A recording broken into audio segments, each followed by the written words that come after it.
नमस्ते दोस्तों, स्वागत है आपका हमारे YouTube चैनल पर। आज हम आपके लिए एक लंबी और जीवन बदलने वाली बौद्ध कथा लेकर आए हैं जो आपके जीवन को एक नई दिशा देने में मदद करेगी।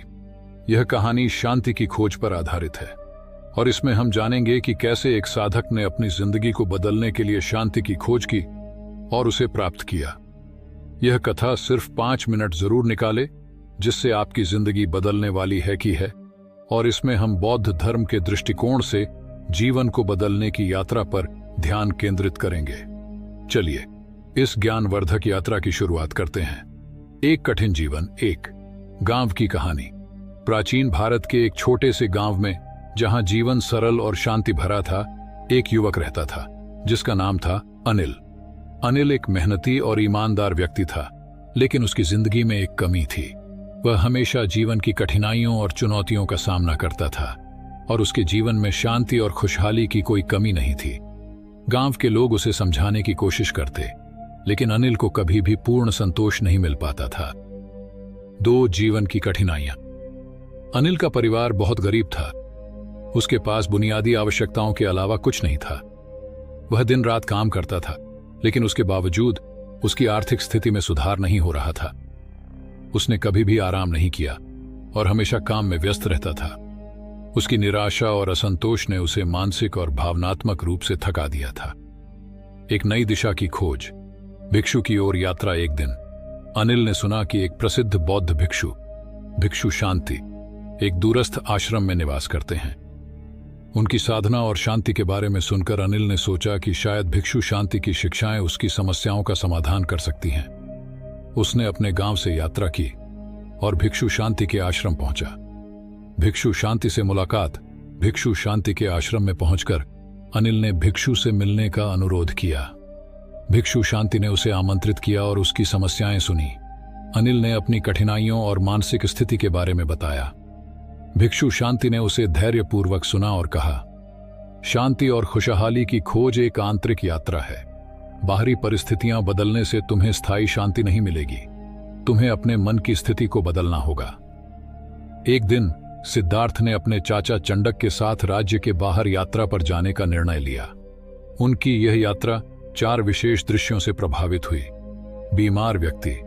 सिद्धार्थ ने एक बीमार व्यक्ति को देखा जो जीवन की अस्थिरता और पीड़ा का प्रतीक था। पुराना व्यक्ति।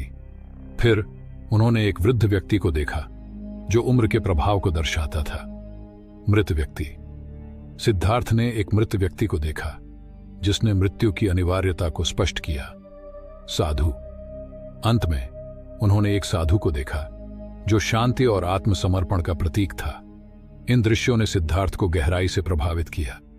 उन्होंने समझा कि जीवन में एक ऐसे मार्ग की आवश्यकता है जो जन्म, वृद्धावस्था, बीमारी और मृत्यु से परे शांति और मुक्ति प्रदान कर सके।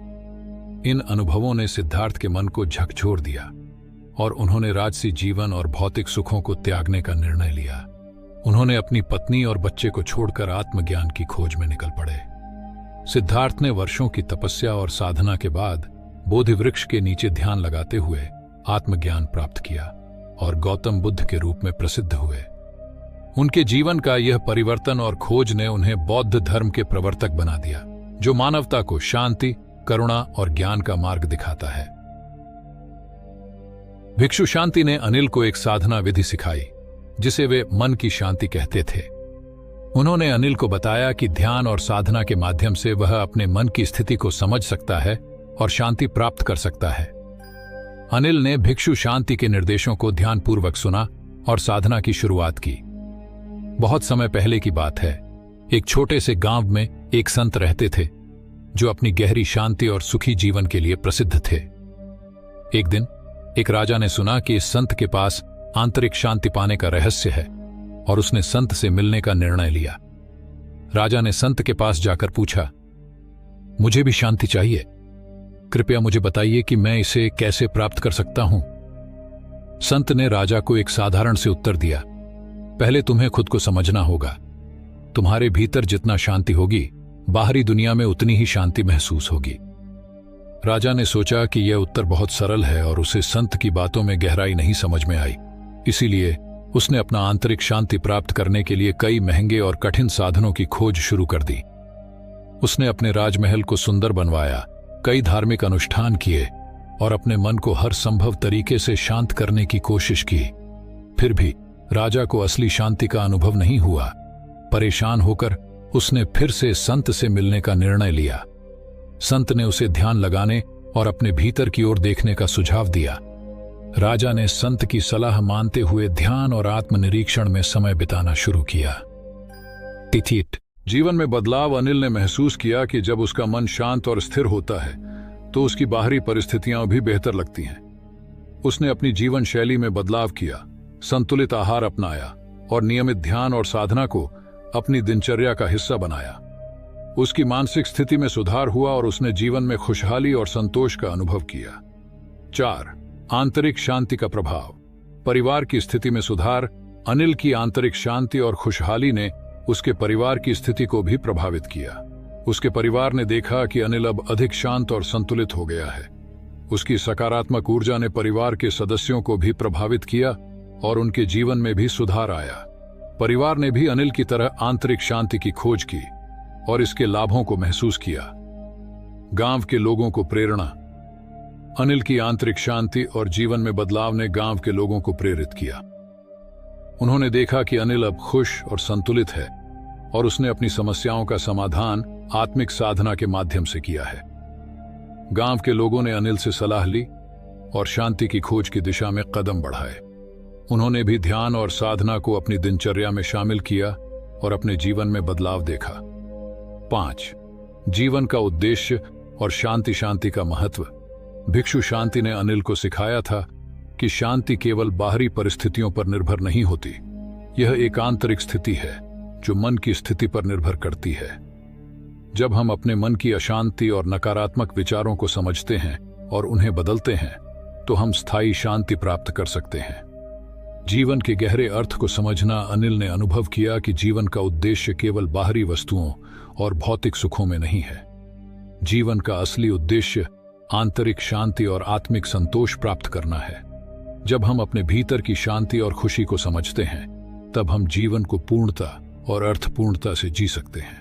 निरंतर साधना और आत्मिक उन्नति। अनिल ने सीखा कि आंतरिक शांति और खुशी को बनाए रखने के लिए निरंतर साधना और आत्मिक उन्नति आवश्यक है।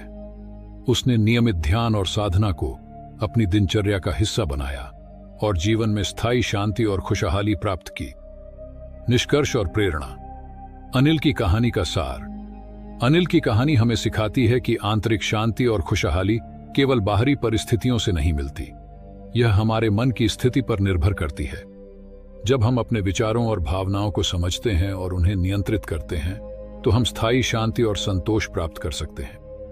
जीवन को बदलने की प्रेरणा। इस कहानी से हमें यह सीखने को मिलता है कि जीवन को बदलने के लिए हमें अपने भीतर की स्थिति को समझना और उसे सुधारना होगा। नियमित ध्यान, संतुलित आहार और सकारात्मक सोच के माध्यम से हम अपने जीवन में स्थायी शांति और खुशहाली प्राप्त कर सकते हैं। अंतिम संदेश। भिक्षु शांति की शिक्षाएं और अनिल की यात्रा हमें प्रेरित करती हैं कि हम भी अपनी आंतरिक शांति की खोज करें और जीवन को संतुलित और खुशहाल बनाएं। जब हम अपने भीतर की स्थिति को समझते हैं और सुधारते हैं तो हम जीवन के हर पहलू में सफलता और संतोष प्राप्त कर सकते हैं। इस प्रकार आप दर्शकों को आंतरिक शांति की खोज और बौद्ध धर्म के अनुशासन के बारे में एक प्रेरणादायक और जीवन बदलने वाला वीडियो प्रस्तुत कर सकते हैं। इस कहानी से हमें यह सीखने को मिलता है कि आजकल बहुत से लोग यही सोचकर दुखी हैं कि मेरे पास ये नहीं है, वो नहीं है, बल्कि जो अपने पास है उसी में संतुष्ट रहना चाहिए और जितना हो सके लोगों की मदद करना चाहिए। दोस्तों, हमने आपको इस वीडियो के माध्यम से जीवन बदलने वाले बौद्ध कथा से शांति की खोज से जुड़ी मोटिवेशनल कहानी बताया कि आप अपनी पूरी जीवन में यह सभी का नियम पालन करेंगे तो आपकी जीवन खुशियों जैसा बीतेगी और हर मुसीबत की सामना करने की क्षमता रखेंगे। तो दोस्तों, आपको हमारे द्वारा ये कहानी पसंद आई हो तो मेरे motivate for eat YouTube channel को सब्सक्राइब जरूर करें ताकि सबसे पहले आप तक ऐसे मोटिवेशनल वीडियो पहुंचाया जाए। तब तक अपना ख्याल रखना। नमस्ते, नमो बुद्धाय।